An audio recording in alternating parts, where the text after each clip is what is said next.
ในสงครามได้ก็มาอยู่กันในช่อง YouTube แชนเกมเมอร์ครับอันนี้เป็นเกมเอเลนลิงค่ะมาเกมเอเลนลิงเรียนในเพียทาวมือเรียวเรียนมา11หมายเอาขนาด11ตอนเอาอะมันได้เป็นตอน12ครับเอามาอยู่ที่ปราสาทมดนะครับนี่มือเรียวเอาจดหมายน้องเอลีน่ามาส่งมันอูเขาอยู่ที่แนวตั้งสุดยอนมือตกโกเมกัมละมืออัปเกรดหลาอัปเกรดแล้วอีกอินนู้ไม้สิบไม้11เท่าไม้ทนพันเขาใครเขาไม่ให้มันใจตั้งอัปเกรดแล้วอยู่ไง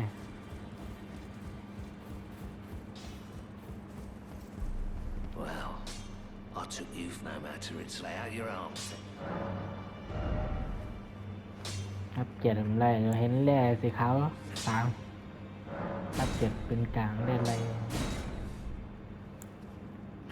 อัปเกรดธนู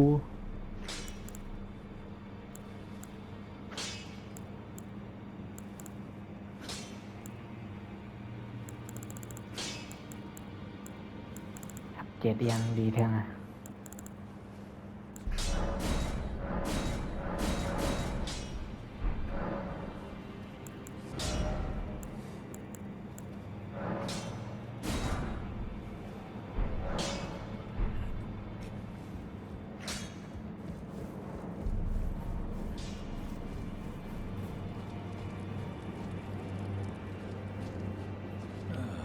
I thank you. So what can I do for you? ชื่อกระดาษเวียดไว้ยินอะไรเปิดไรใจไม่ว่าเปิดอะไรใครจะว่าเปิดเล่นสายเวียดใจอะไรนั่นนะก็น่าคาได้เหมือนเล่นสายเวียด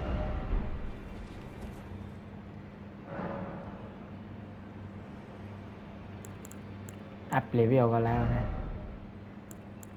อัพปีอย่างดีอัพตั้งแข่งแห้งอัพตั้งให้สตามินาหนามาโอเคอัพในแอปพี่หนาว่าขอเล่นใจเวียดก็อัพวันนี้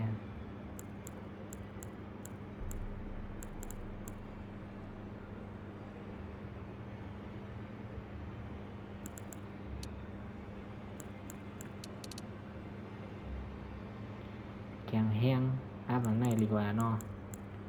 จะได้พันบันหงแห้งนุ่มแห้งกับบัวนั่นแหละแห้งก็ตัวมานะเป็นมาลงในภาษามั่วเลยฮะ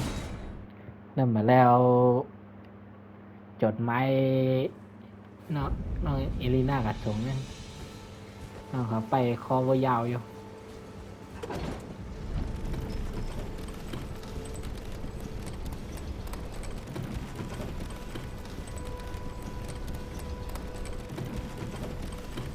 ทั้งลีเลือ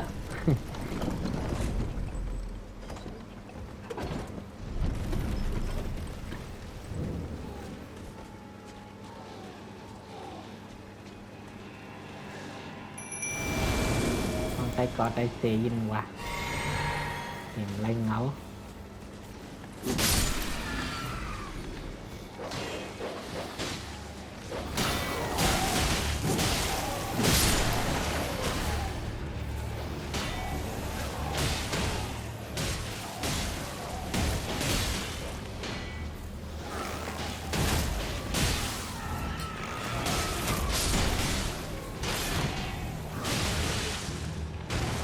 มาตัวเลือเดินเตี้ยนั่นแต่คุณน้องเขา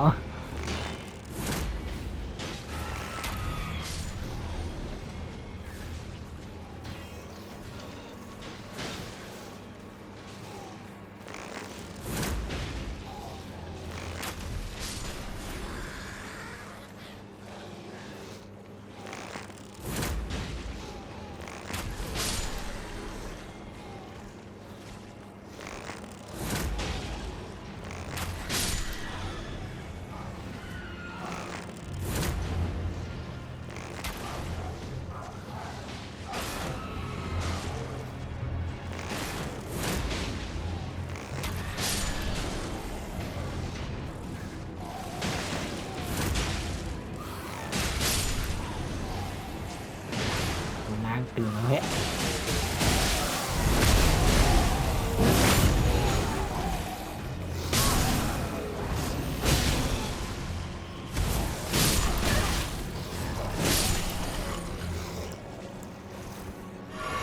จะมากกว่าวันเท่าล่ะ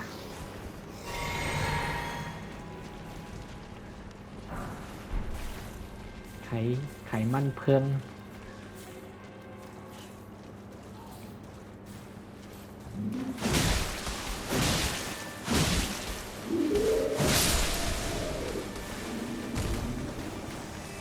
ลอยเอา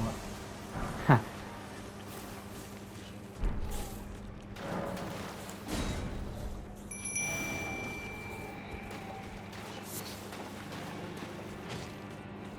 ในทางตรง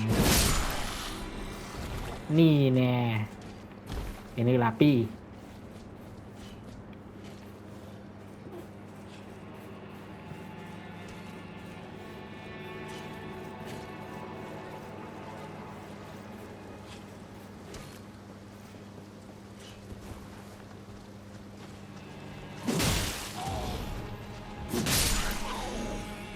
เรียนมาให้หาง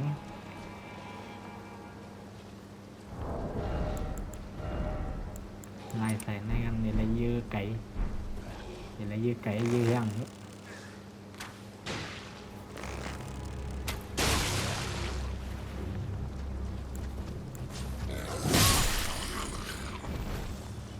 ตึกก็แก่ปันพันหยาดกำน้องอ่ะ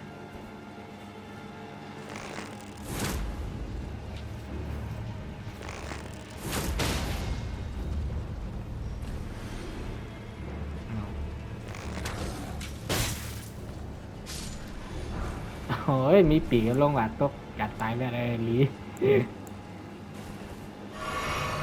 มีปีกก็ตกตายไรวะเรียบเต้นไร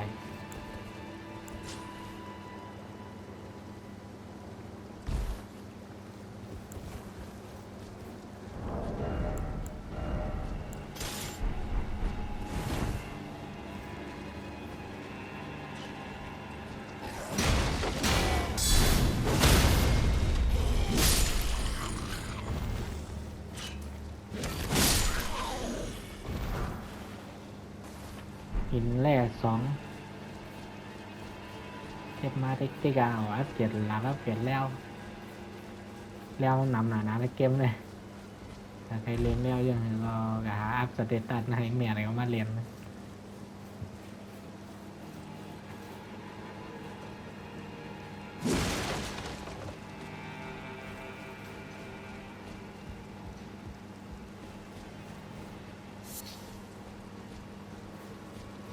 จดหมายส่งมาวุ้นน้องนี่เอลิน่า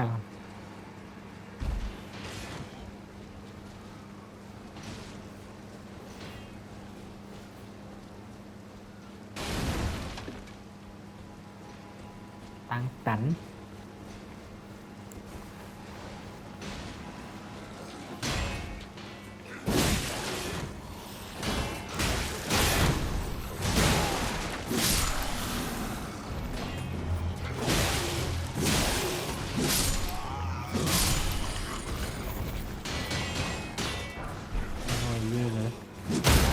ยือเหลือลงมาในละทีฮัลโหลยักษ์ปีกันนั่นปักก็อันนั้นว่าได้ว่าเทียมว่าต้องไง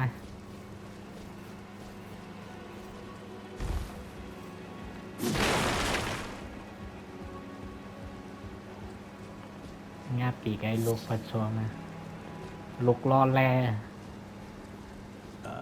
There's a face I've not seen before. I'm Edgar, warden of this castle, as ordained by Lord Godric himself. But you can see how things have turned out. The menials have all rebelled. They gave me good service, or so I thought.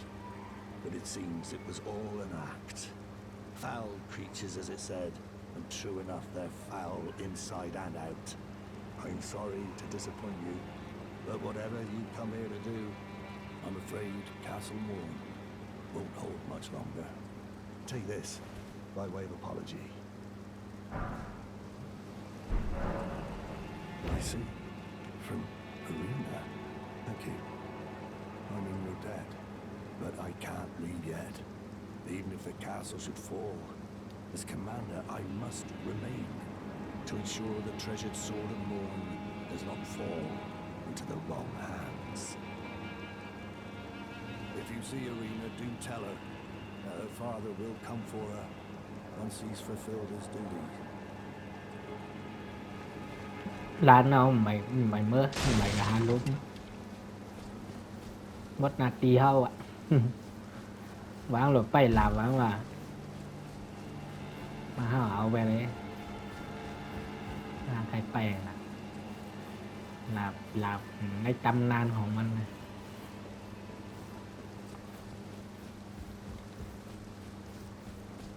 ทางขวางเนี่ยนะลงในนางรีเทอร์ในปิ๊บปั๊บ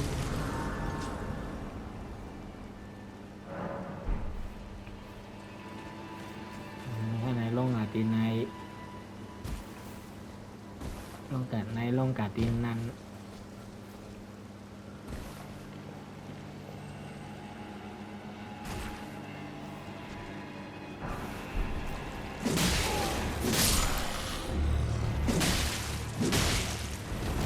จมเอาไพ่มังเอา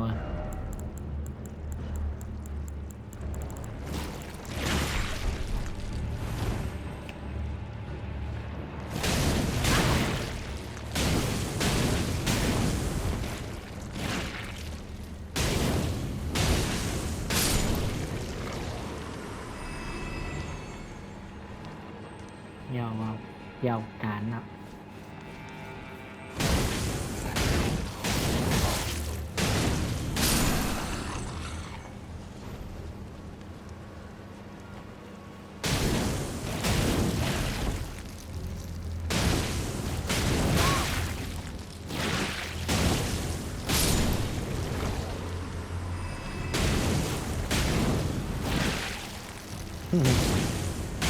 งับดีเอ้ยเวลางับไพ่ไม้เอาเวลา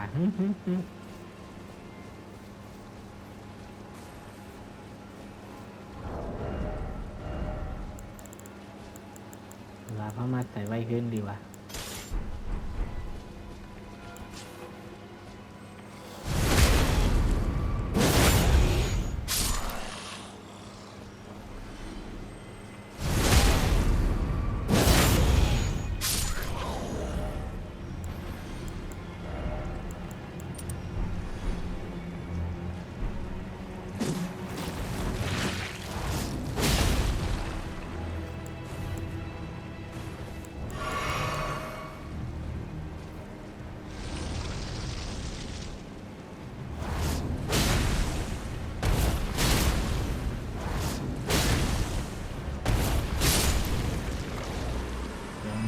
ทน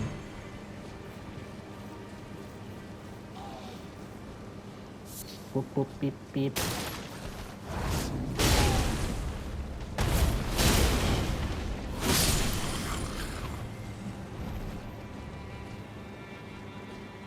เหนือในมีทางล่างหอก2ปลายนะว่าใครขึ้นหาเก็บไปเล่นหอก2ปลายหอก2ตั้งแล้ว2ตั้งในมีในเติร์กนี่เ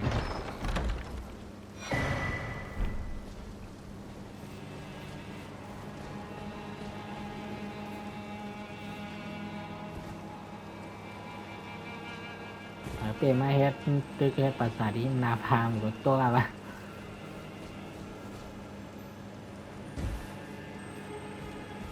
เจอแล้วนั่นหลังเปลี่ยนอาเตแน่โอ้ยกดตกแล้วเนาะตกกว่าแนะนำมึง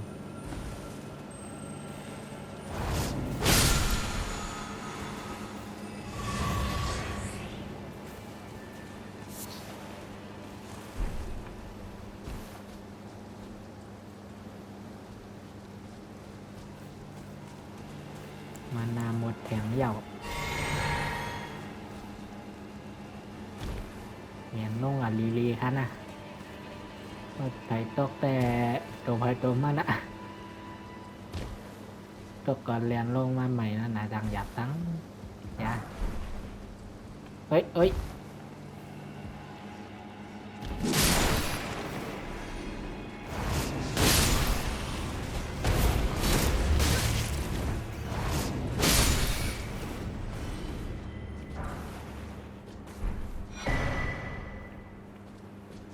ในโครงแห่งรุ่นอะใจเอ๋ไป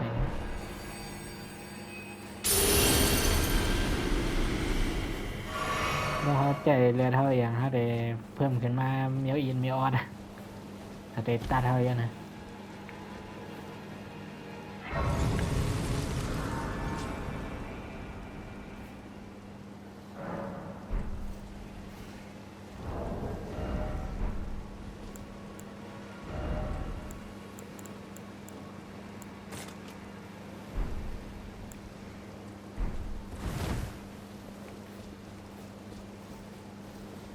พีเซอร์มอดไม่กับมือไม้ไพ่ยังมีหลับมีนั่นอะไรเขาดีห้องเรืองๆห้องป๊อดเลยนะหลับในตำนานนะห้างหลาบินเห็นอะไรตายไวๆ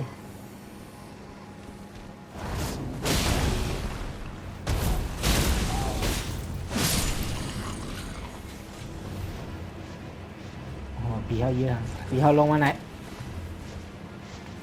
ปีเขาลงมาไหน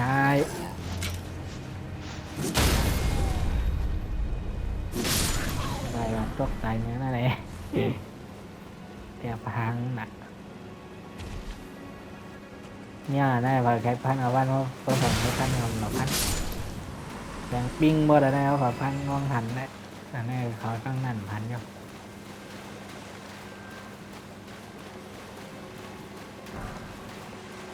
ไอ้หินลายสีขาวอ่ะจังมีหินลายสีขาวภายในห้องไรห้องย้ำเลี้ยงไม่วะ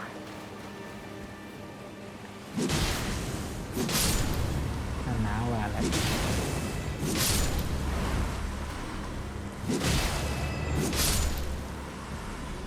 แพงหมดเลยบัดปนพี่ไหลเปิ้ลนะ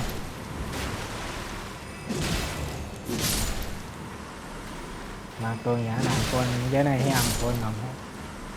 ปองใจ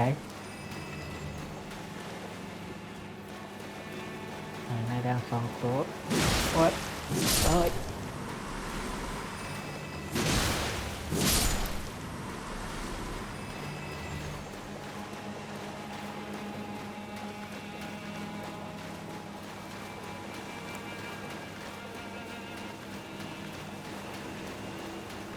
ออกปัดเอ้ยมีเผาไม้เลยอ๋อลุงนั่นเลยเอสการ์เจ้าแห่งป้อมปราการเดี๋ยวมาจอยเขาเอามันใครให้อยู่มือเขาว่าเขาเป็นคนดีเนี่ยใจเด้อเขาบอกข่าวรู้มาลันluôn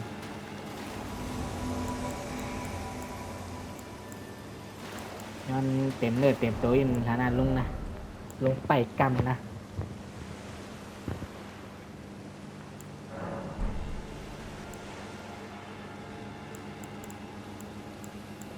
ห้างไพ่เขาก็อัพอะไรแล้ววะ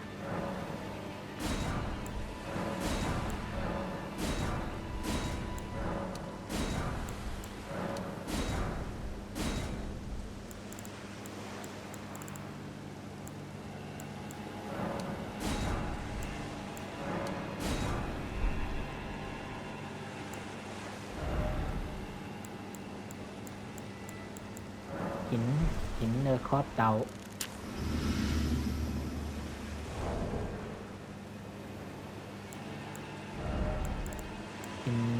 กินขาไก่ข้างเลยอะไรรุ่นนำจนหินก้นเขียนหรืออะไรพันแห้งหินน้ำอมฤตนำจับเขียนหรืออะไรพันแห้งแพง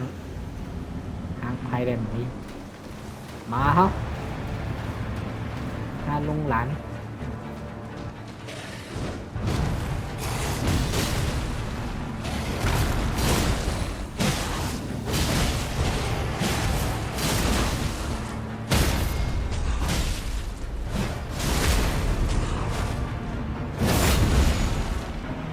เอาลุงอ่ะสู้ๆตายเอาเลยลุงรับแก่นหน่อยวะยินจมกันลุงเดมาจอยลุงเอ็ดกาลุงไปลุงสักเต้นรับจองก็ไปดิแก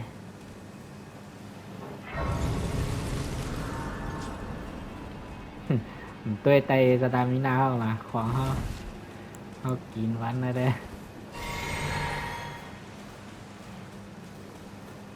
มีหางก็เยอะเลยหางเนี่ยมาเอาเหลาไว้มาเอาเหลาไปมาขับปอดเลย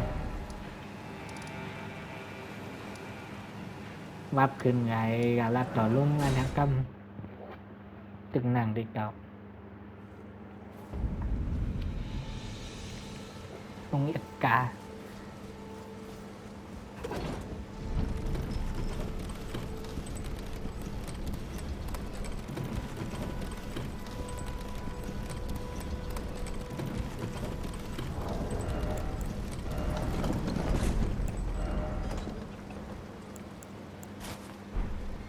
โคอินไงใส่ก็เก่าก็เหลียวอินนะ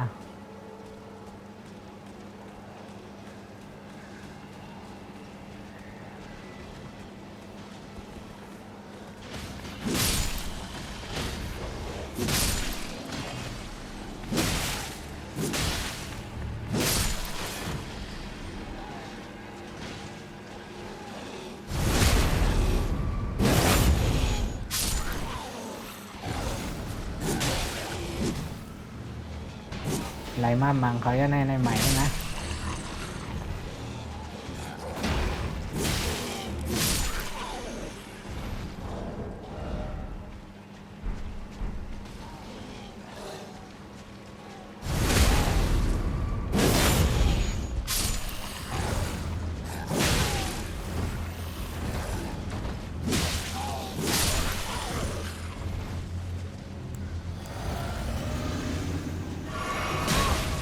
โอ้โห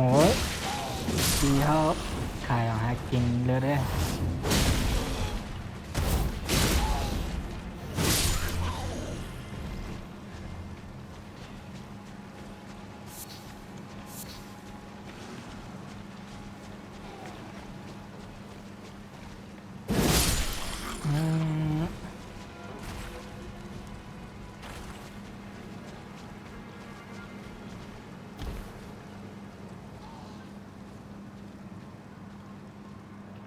ในเป็นลาวนะนี่มันปืนอะไรวะปืนนับเคียวมอแขนไม่งอนนะเอาให้จำด้วยก่อนนับแลมไม่เนี่ยเฮ้ยตก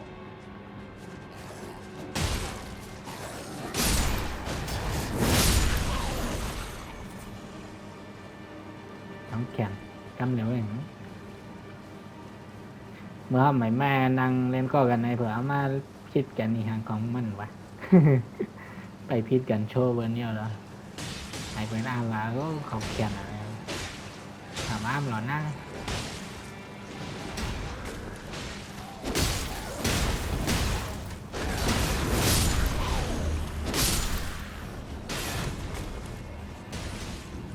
โย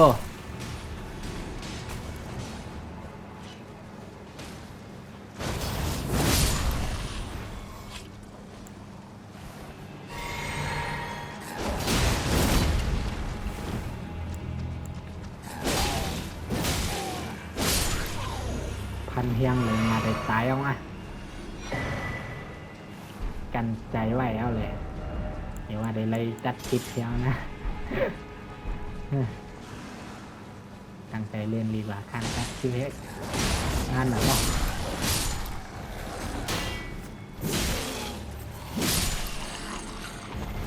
ว่าเขาตัดคลิป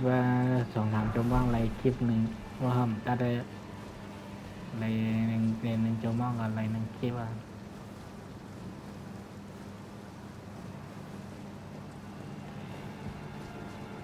ตัดต่อ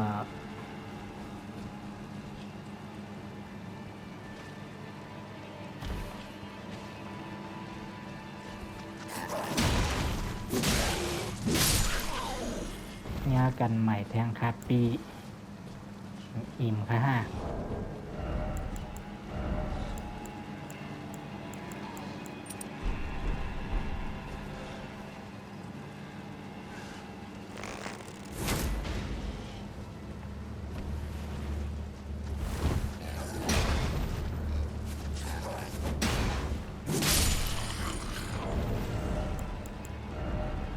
เนียบพิษติ้งหม้อใส่ไว้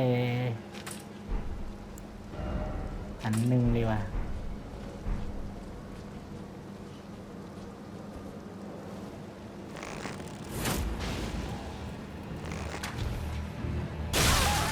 โอ้โหเต็มเรียนมาปั่นปีเขาพันเหยอง เลียดเตะไหล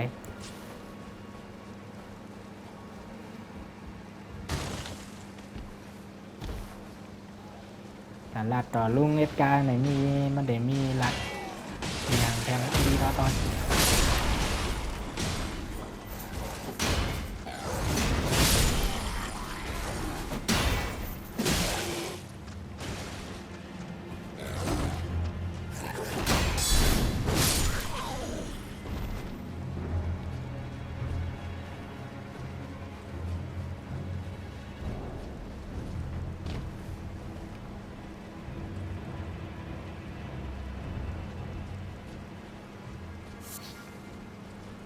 ยินจมลุงเข้าคาดีกับจอยคะมาแก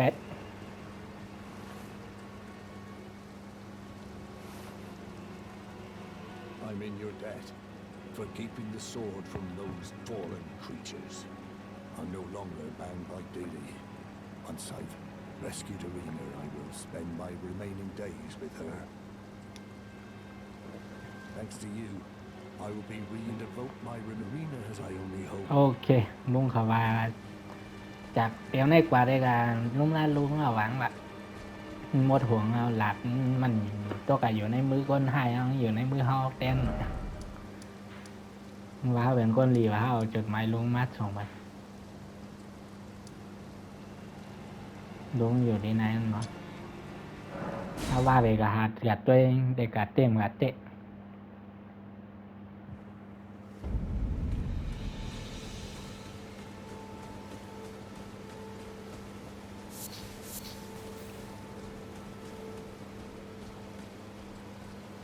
ไม่เอามาเตะเนี่ย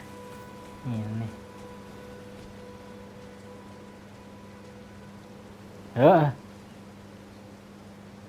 ลุงตาว่ะ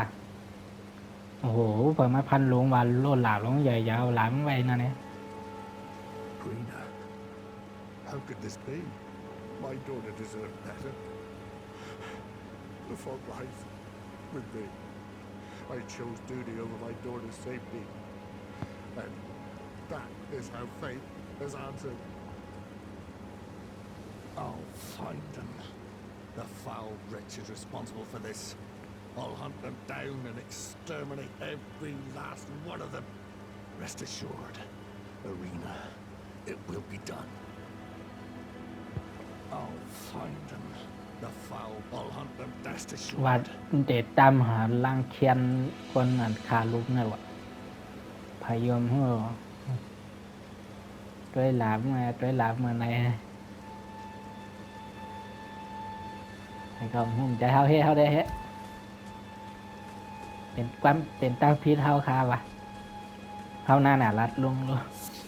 กลุ่มกระทันเลยที่ตั้งนั่นแหละเขาเจอแล้วได้ตามได้พอล่าก่อมตาย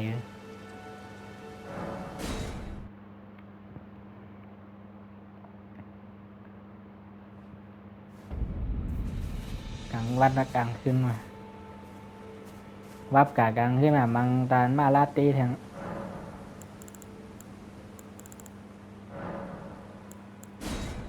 ลายเก่าสองข้างมันลืมไปแล้วยังลูกยังหักเก่าอย่าง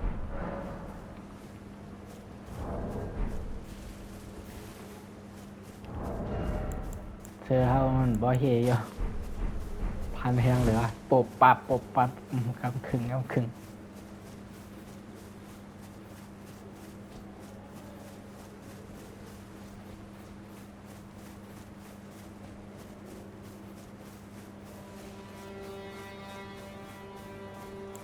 ทางเอียังยาวให้เรียบร้อยอย่างไงเข้ากับนั้นแหละ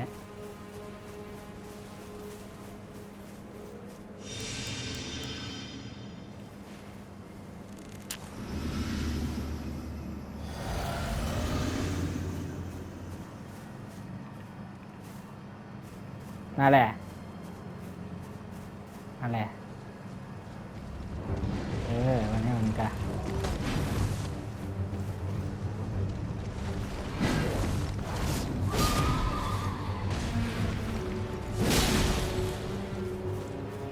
โอ้โหย้ำมาก็มันยัดตัวมา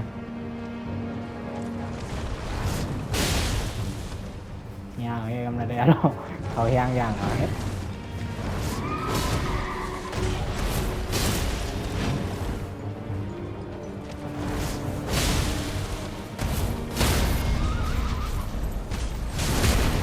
มาตายแล้วเฮ้ย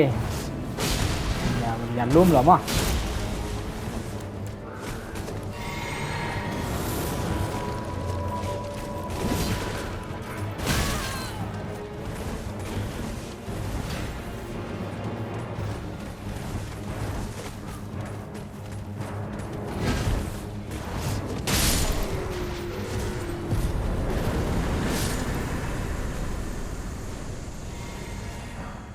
ทำหน้าง่ายก็เลยต่อสองห้ามรถแทงมารถแทงยังจึกเนี่ยนั่นนะ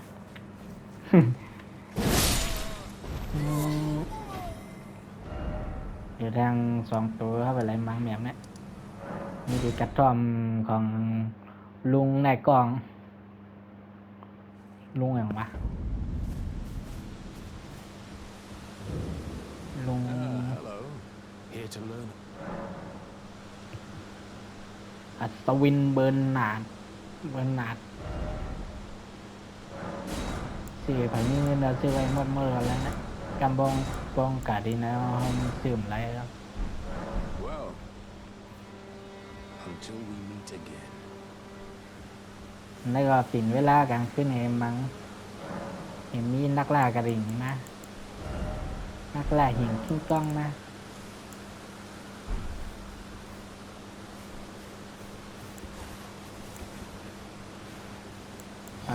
ปับกัน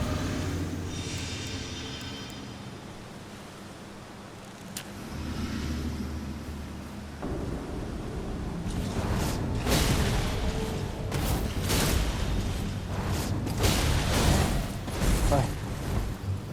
ออกครับปังครับตายแล้วหรอวะยังวะ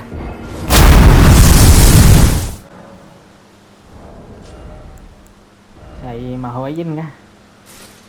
cái tay ngay à nó bên chân hả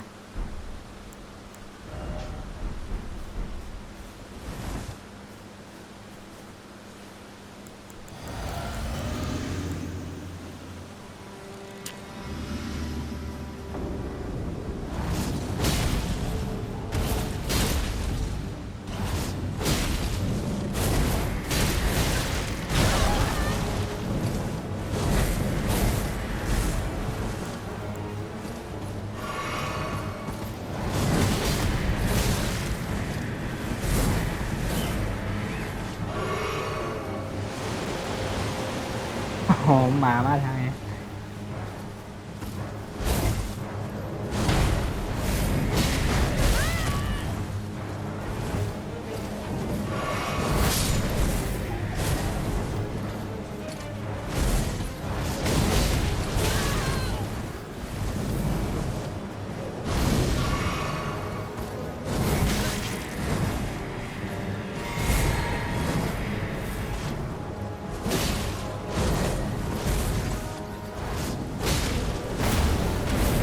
มึงตาย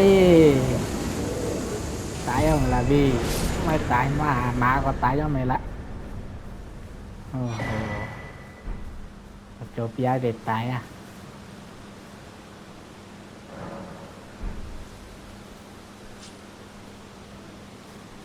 มีมีทั้งในทางตรงนะเดี๋ยวไปไล่มัง นวกโผกาลงนี่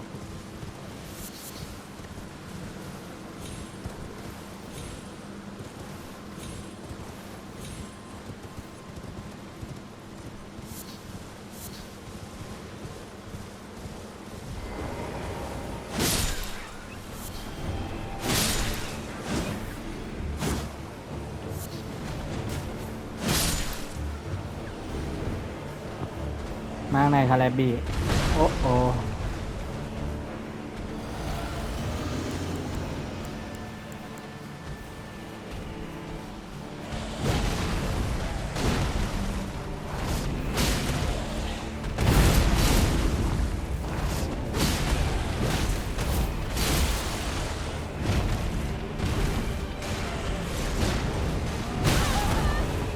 เต็มเต็มเต็มเต็มเต็มเต็ม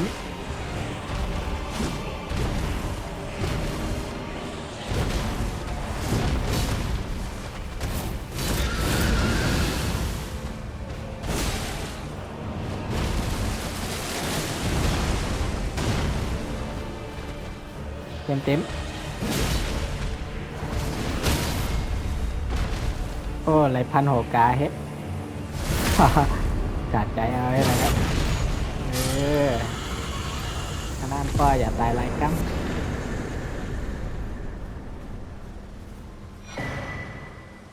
ไปหลับเจ็ดงามคนนกข้ามเป็นเครื่องล่างเหรอวะนี่โยเพิ่มพลังป้องกันมือเฮ็ดผีลดกว่าพอเลยลดเพิ่มพลังป้องกันลด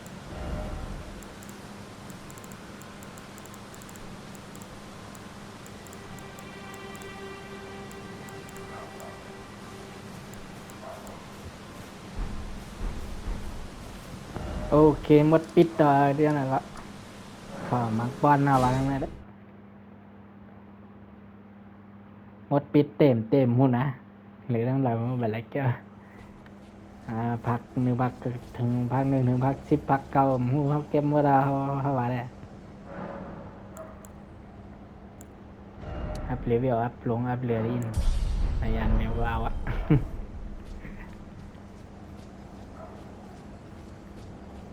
ในสำมันจอมเวียนโรเชียเอามาจอยสู้บอสเขาในถึงป้อแล้วนะมากิดละจึง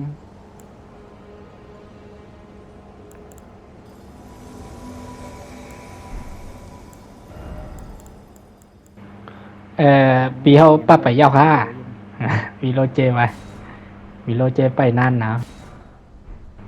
เอาไปกั้มครับปีกั้มไง5 นาที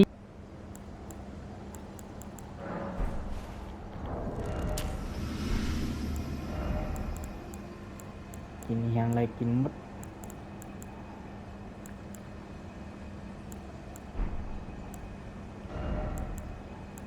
มันขาดแต่ละกิน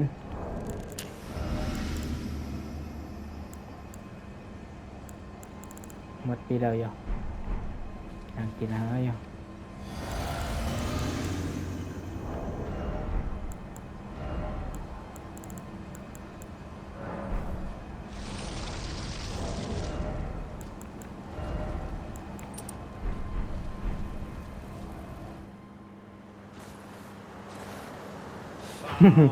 กุ๊บกาบเขาครับ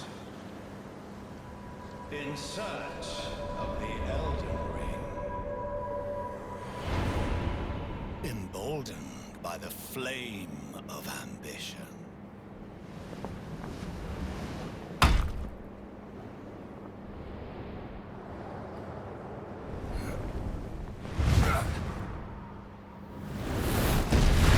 เอาโอ้โหโคตรเท่เลยลุงจัดสายมาเหรอ Someone must extinguish thy flame. Let it be Margit the Fell. โอ้โหมาลุงขาเต็มตัวมาปั่นลุงเขาลีนะโอ้โหเขาเต็มตัวมากเดี๋ยวเขาเต็มบัดปั่นง่ายหน่อยนะ ของน้องแมกกาปูนมาจอยพอง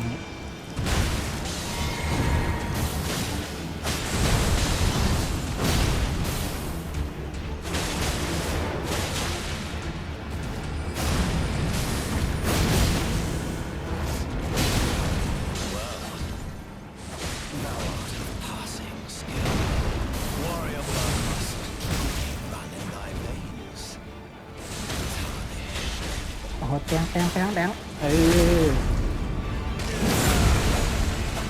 ตัดตันเลย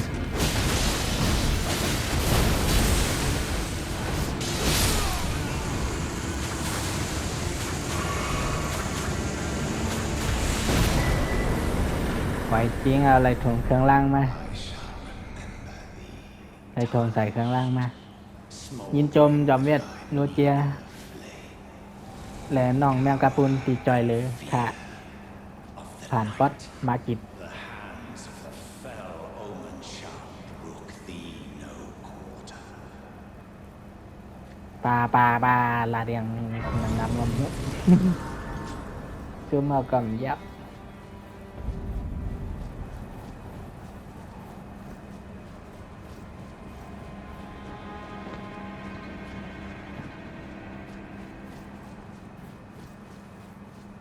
เรียกนางพรในดังลงกันในมีตังลงกันเนี่ยนะไก่เก็บของที่รอดปิดไพ่ยินเดลัยอาหารตัง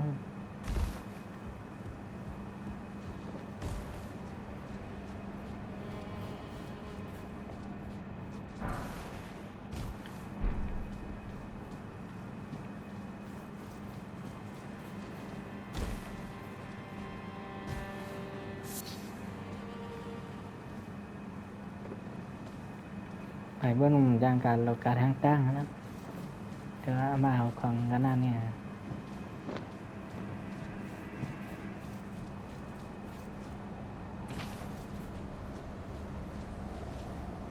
ตั้งใจจะนั่นเดี๋ยวนู่นจะเปิ้นจะปั้นเขาหาเขาความโบราณนั่นนะ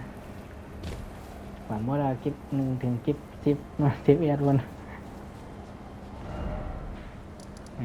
สีเขียวเนี่ยหาโบราณไหนควันบนเหลืองบนในหาปืดมา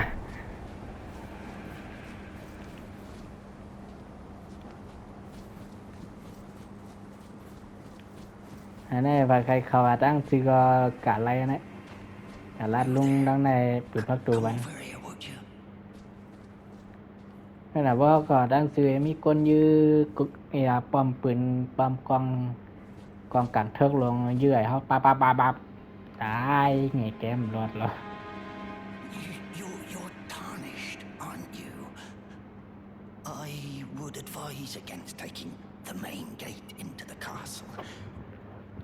It's tightly guarded by hardened old hands. Oh, try the opening right here. The guards don't know about it. You'll breach the castle undetected. Yes, that's the spirit. You're just the kind of tarnish that I like. I pray for your success. เอาห่มป่าห่มใจเปิดพักตัวเอาได้กว่าดังฮู้บ่เนาะเอาผักแค่เปิดพักตัวก็มาหลัดต่อให้เปิดไรนะ Use that opening to put the guards haven't a clue. You'll slip right inside. นี่เรือนั่งใจนี่เปิดพักตัว I understand. When you approach the gates, I'll signal them to open. It's only your neck on the line after all.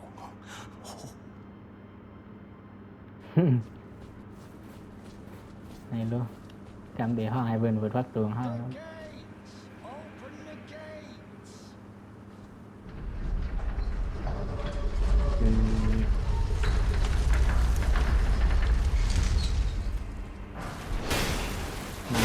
อันนะอันเลยจำไว้เข้ามาพูดอันโลจำไว้ว่าเข้ากันเลือกก่อนเลยนะยืมมาอัน แขนก็เข้ากับด้วยค่ะเลยนาถือเลียนเข้ากับป้วนเอาอยู่เอาได้ย้อนเข้ากับในกันในนั้นภาษาสตองอยู่ในอย่าแต่ก็เขาพยายามอย่าตายนะเพราะตายรุ่นเขาตีหายกับ30%นี่ย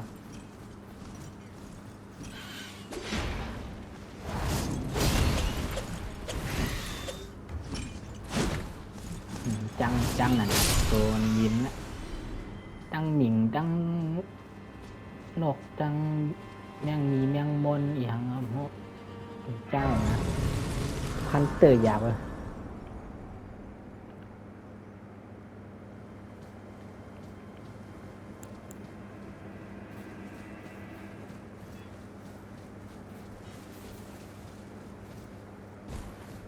ทางในลงกันเลยทางในมีนกก็ยือ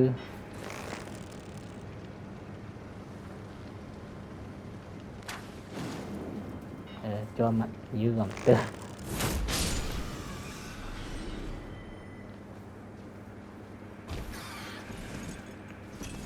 มันหัวมันมากับพันเอาอากาศ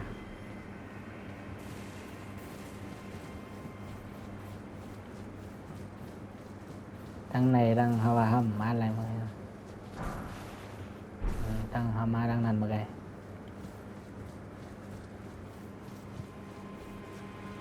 trên này đem bóc cá chép trên này vào là có tắt kia bao nhiêu thì lấy cho mò mắt tại đi potสีเหลืองมาไกกระดิ่งนักล่ากระดิ่งนั่นnó lạiหิงมานั่นมาตายที่นั่นหลายตัวหลายนาทีเวลาหลายนาทีนะลูก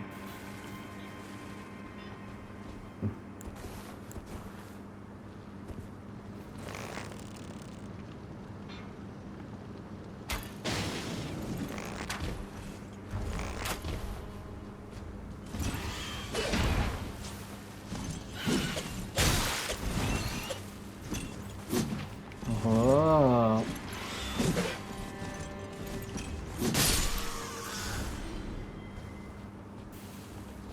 จ้างเขาว่าเขาหลีจ้างเต้นนะ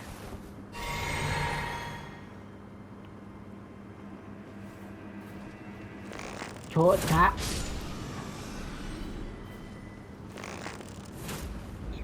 เอายืดก่อนแล้วก็มั่วนอกลงตัวใหญ่ว่านั่นก็ยืดเตอร์ในหินแร่สีขาวเลเวล3ในขนนกเหยี่ยววายุขนนกฮุงรวมแต่ว่าเป็นมาปิ่นใจได้หมดไกลว่ากันฮะกำโอเคนังตัววิวไหนอะนั่นนะอันเฮือนอ่อนดังกายวันเขาเกิดมาคลิปหนึ่งนั่นนะคลิปใหม่หนึ่งเขาเกิดพูดเอาโอเคตัดคลิป12ไว้ก็ได้ก่อนค่ะเนาะคลิป12อยู่คลิป12เลยไ